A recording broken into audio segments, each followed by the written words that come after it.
En el estudio de los niveles de organización biológicas, nos encontramos siempre con que en biología le prestamos mucha importancia al nivel de organización celular.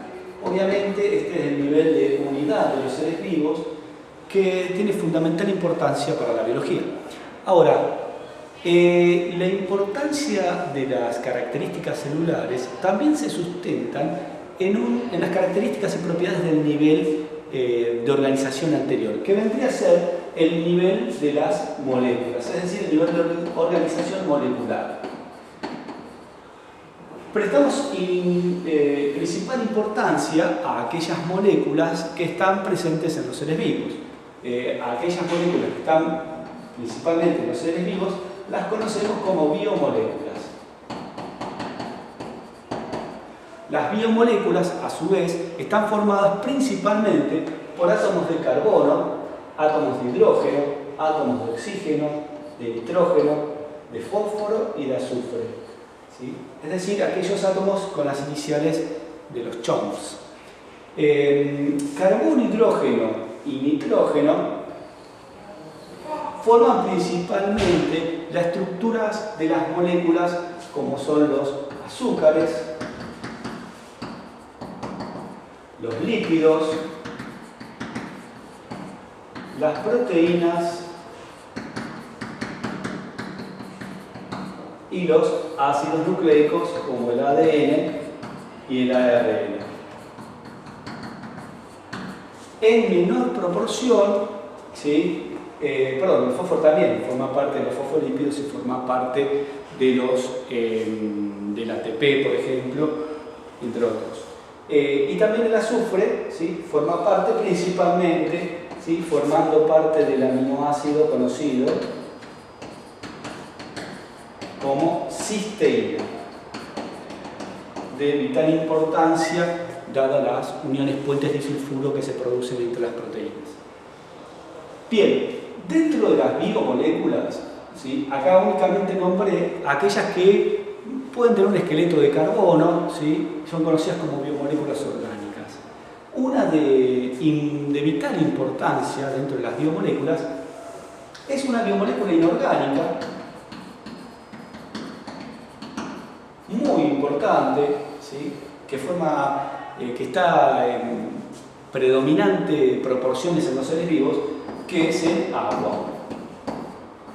Vamos a analizar por qué el agua es de vital importancia para los seres vivos y también cómo es su estructura molecular.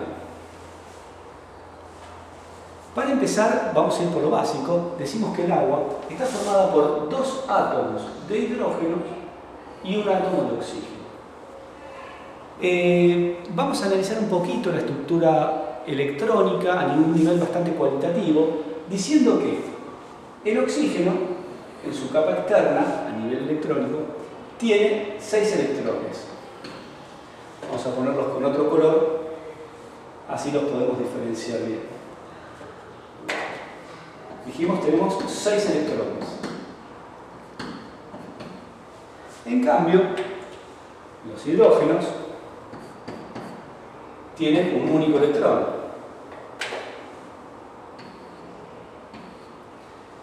Ahora, para llegar a la estabilidad, el oxígeno tiene que llegar a sus 8 electrones.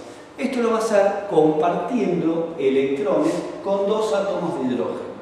De esta manera, el hidrógeno comparte ese único electrón que tiene con un átomo de oxígeno y por lo tanto el oxígeno llega a sus 8 electrones. Por otra parte, el hidrógeno logra su estabilidad compartiendo también un electrón proveniente del oxígeno, llegando a 2 electrones en cada caso. Esto produce la unión química covalente, ¿sí? De 2 enlaces covalentes entre un átomo de oxígeno y 2 átomos de hidrógeno, ¿sí? Al compartir estos electrones se formarían esos enlaces. Ahora, este hecho de compartir electrones por parte del oxígeno y del hidrógeno no es equitativo. Y el oxígeno toma con mayor fuerza esos electrones del hidrógeno. Por lo tanto, la mayor parte del tiempo el oxígeno queda con 2 electrones de más. Por lo tanto, en cercanías del átomo de oxígeno en la molécula de agua se van a establecer 2 zonas, ¿sí?, cargadas negativamente. Por el contrario, los hidrógenos pierden, entre comillas, la mayor parte del tiempo ese único electrón que lo tiene el oxígeno. Por lo tanto, quedan con una zona de carga positiva. Esto constituye, ¿sí?, polos negativos y polos positivos, y por esta razón es que se denomina la molécula de agua como una molécula polar. Una molécula polar. Ahora, si solo consideramos las zonas de carga electrónica de la molécula de agua, nos damos cuenta fácilmente que tenemos 2 zonas de cargas positivas y 2 zonas de carga negativa. Por lo tanto, si solo tenemos en cuenta esta distribución de cargas, tendríamos un esquema, un modelito, en donde podemos establecer esas zonas de carga. Bien, teniendo en cuenta que en el centro, en el centro podríamos situar al oxígeno y en los extremos de cargas positivas a los hidrógenos. Esto, cuando se juntan muchas moléculas de agua, origina que entre las zonas positivas de una molécula de agua y la zona negativa de otra molécula de agua se establezca una interacción, no dentro de la molécula, sino entre distintas moléculas de agua, conocidas como puentes de hidrógeno. Como ustedes ven, al tener 4 zonas de cargas, el número máximo de puentes de hidrógeno que se pueden establecer por cada molécula de agua es de 4. Esto puede suceder únicamente en el estado sólido. Bien, ahora en el estado líquido, en proporción, teniendo en cuenta que estos puentes se arman y se desarman con rapidez, en el agua líquida hay en promedio alrededor de 3,4 puentes de hidrógeno. Bien, ¿qué tiene de importancia esto para los seres vivos? ¿Sí? Por un lado, los seres vivos están compuestos principalmente por agua. ¿Sí? El agua trae, a través de estas propiedades, algunas funciones de importancia vital para los seres vivos.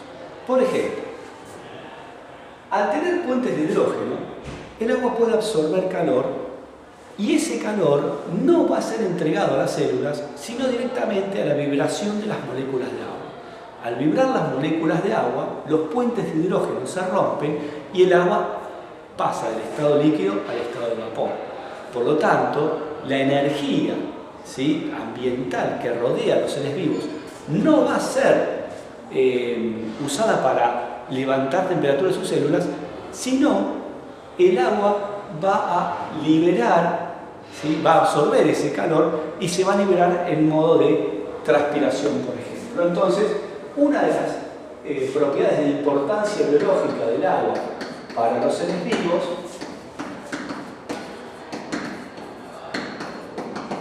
la conocemos como una propiedad refrigerante. Producto, sí, de esto que estamos hablando, la capacidad del agua de absorber calor. El absorber calor, ¿sí?, se relaciona con 2 propiedades en torno a la molécula de agua, conocidas como alto calor de vaporización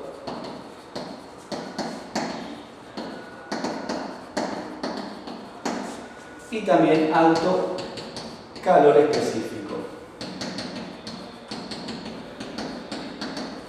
Es decir, hay que entregarle mucha cantidad de calor al agua para que pase del estado líquido al estado gaseoso, para que se vaporice. Y por otro lado, también hay que entregarle una gran cantidad de calor a 1 gramo de agua para que cambie su temperatura en 1 grado centígrado.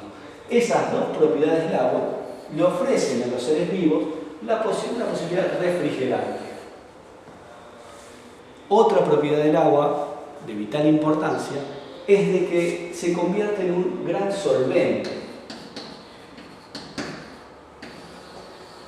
Al ser altamente polar, como habíamos visto, disuelve otras sustancias que también son polares. Por ejemplo, muchos nutrientes,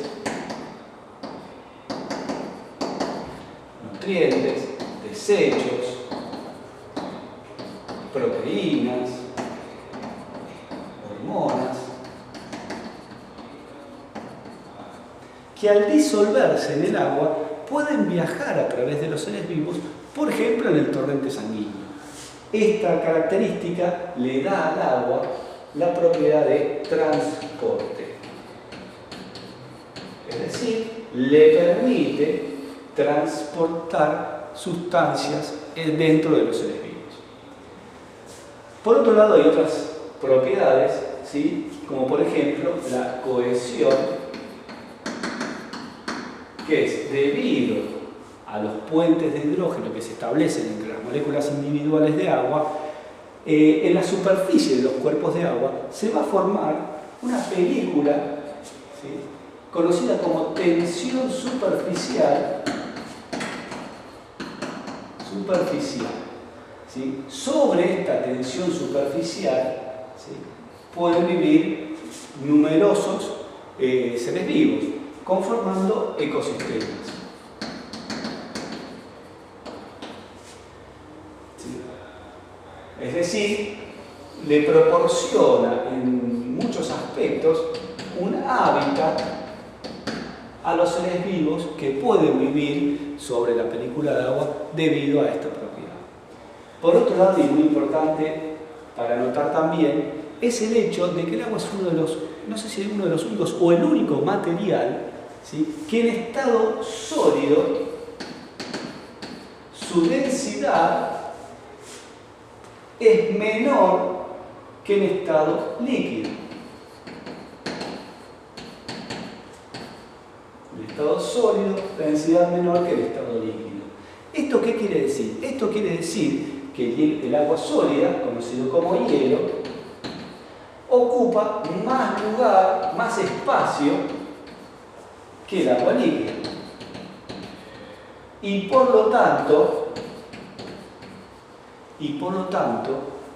el hielo, al ser menos denso que el agua líquida, puede flotar sobre ella. Esto tiene una trascendental importancia en el momento en que surgieron los seres vivos. ¿Por qué? Porque si hubiera sido al revés, si el hielo en un cuerpo de agua se hubiera hundido, todos los cuerpos de agua hubieran empezado a congelarse de abajo hacia arriba, con lo cual que sería prácticamente imposible la viabilidad del agua líquida. Como sabemos, la vida surgió en el agua, pero porque era líquida, no porque era sólida. De esta manera, el hielo, al flotar sobre los cuerpos de agua y no hundirse, nos deja la posibilidad de que la mayor parte de agua que hay bajo la capa de hielo, por ejemplo en un iceberg, siga en estado líquido. Bien, espero que sirva esta breve descripción de las propiedades del agua como molécula.